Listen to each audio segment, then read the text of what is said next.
Le quatrième dossier, c'est un des sujets les plus tombables à l'ECN dans le domaine de l'hématologie, c'est le myélome.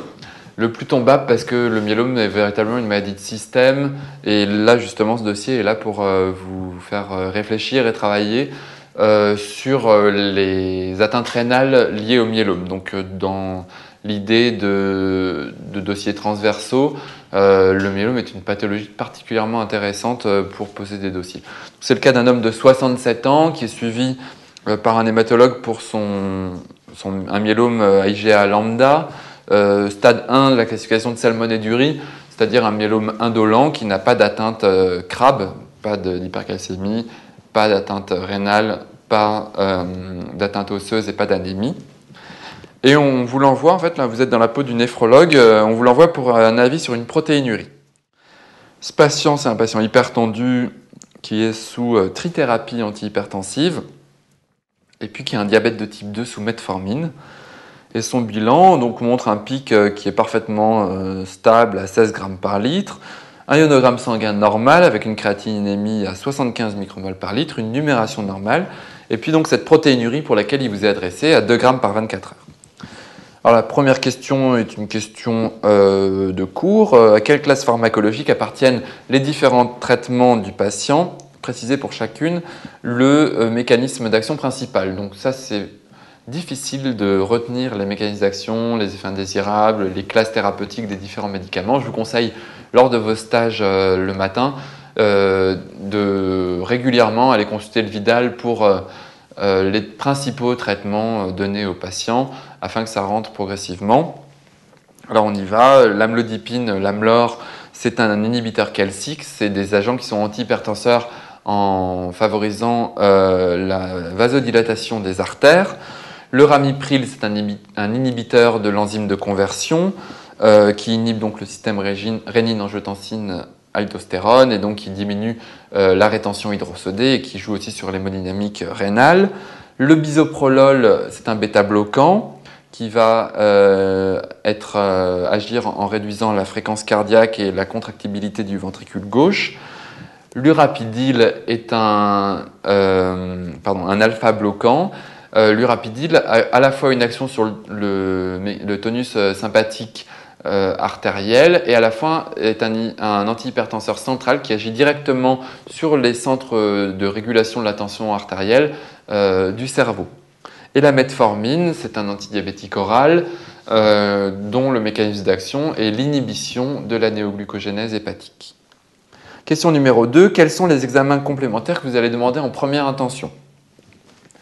La question pour ce patient, c'est de savoir si la protéinurie est liée à une atteinte rénale, c'est-à-dire s'il y a une glomérulopathie qui sous-tend cette protéinurie. Dans ce cas-là, on s'attend à une protéinurie composée d'albumine, ou si cette protéinurie est liée à l'excrétion normale par le rein des chaînes légères libres qui sont en excès dans son sang et donc son rein élimine parfaitement normalement.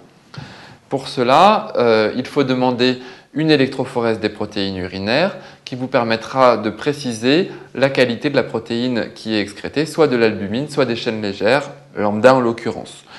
Pour réfléchir sur une atteinte rénale, vous ne pouvez pas vous dispenser d'un ECBU qui vous permettra de savoir s'il y a associé à cette protéinurie une hématurie ou une leucocyturie.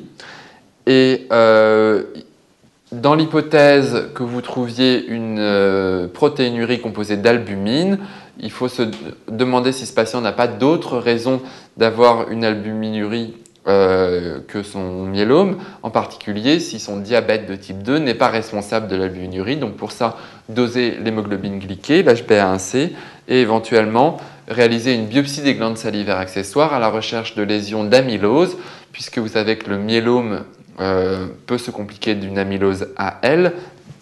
La chaîne légère lambda peut s'agréger et former des dépôts amyloïdes qui peuvent entraîner une glomérulopathie amyloïde. Et dans ce cas-là, en général, on en retrouve également au niveau des glandes salivaires accessoires qui sont un organe beaucoup plus facile à biopsier, bien entendu, que le rein. Question numéro 3. Donc en fait, l'électrophorèse vous montre qu'il s'agit d'une protéinurie de chaîne légère lambda. Est-ce que vous pensez qu'il faut faire une biopsie rénale? Et si oui, quelles précautions prendrez-vous? Alors là, la réponse, si vous avez compris la réponse à la question précédente, la réponse est évidente, elle est non, puisque le rein de ce patient fonctionne parfaitement normalement, il excrète un excès de chaîne légère libre produit par le myélome, et donc il n'y a aucune raison d'aller biopsier un organe qui fonctionne normalement. Question suivante, vous revoyez votre patient 2 semaines plus tard. Alors, ce coup-ci, il est essoufflé depuis quelques jours. Il a fait un épisode de gastro-entérite et depuis, il a constaté que sa diurèse était effondrée. À l'examen clinique, il est un petit peu hypertendu à 14,8, il a une saturation un petit peu diminuée à 94%, et puis il a des signes de rétention hydrosodée, des œdèmes des membres inférieurs, des signes d'insuffisance cardiaque droite avec une turgescence jugulaire, et des crépitants des deux bases qui traduisent l'insuffisance ventriculaire gauche. L'auscultation cardiaque est normale, la numération est normale, le ionogramme suivant montre une insuffisance rénale aiguë à 735 micromoles par litre, sans hypercalcémie, sans hyperkaliémie non plus. Le ionogramme urinaire montre une natriurèse supérieure à la kaliurèse et le CBU montre une leucocyturie sans hématurie et sans germe. Quel est votre diagnostic? Justifiez votre réponse. Le diagnostic positif, c'est une insuffisance rénale aiguë, oligoanurique puisque le patient vous décrit que sa diurèse est diminuée.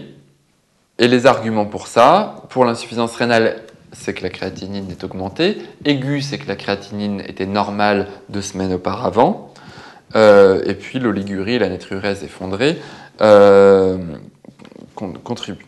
Le diagnostic étiologique, chez ce patient, le diagnostic est la précipitation intratubulaire des chaînes légères, c'est-à-dire l'atteinte, ce qu'on appelle la cast néphropathie en anglais.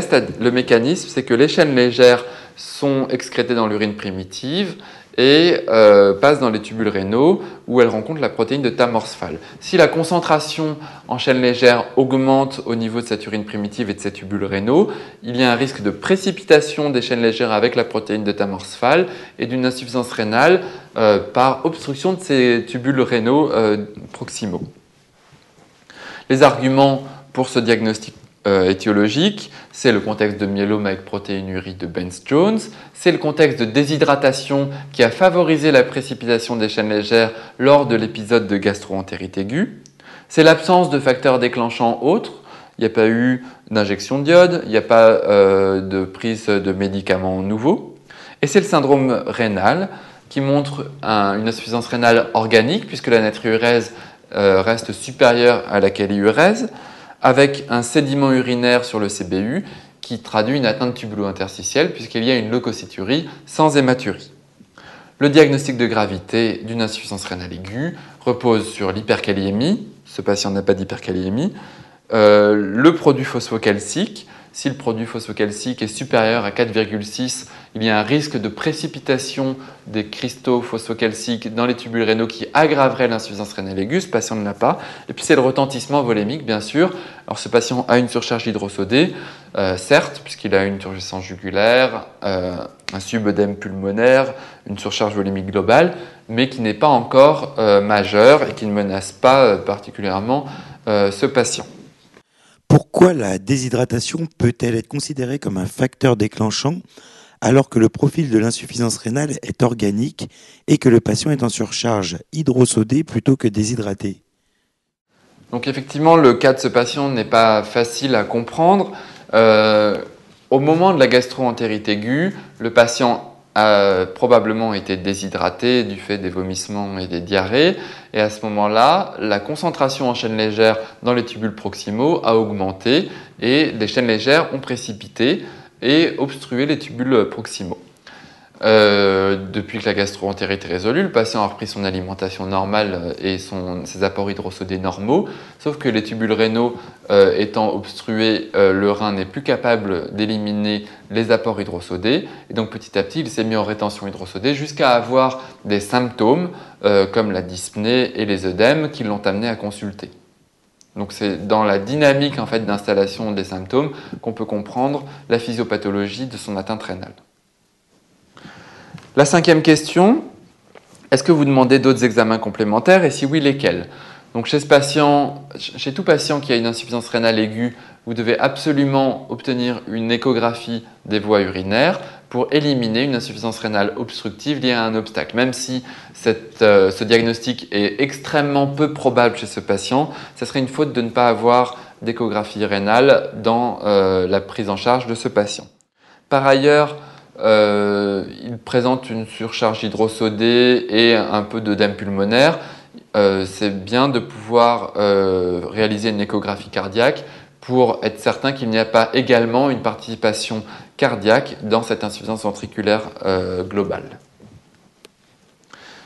Et bien sûr, vous réaliserez une radiographie thoracique qui objectivera la surcharge pulmonaire en montrant des opacités alvéolaires aux bases et des gaz du sang pour préciser le retentissement de cette surcharge hydrosodée sur l'hématose du patient.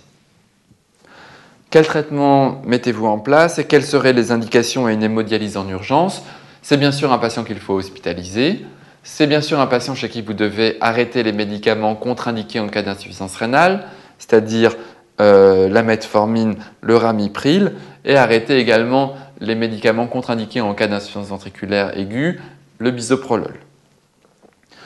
Chez ce patient, la prise en charge de ce patient, ça va être un petit peu subtil.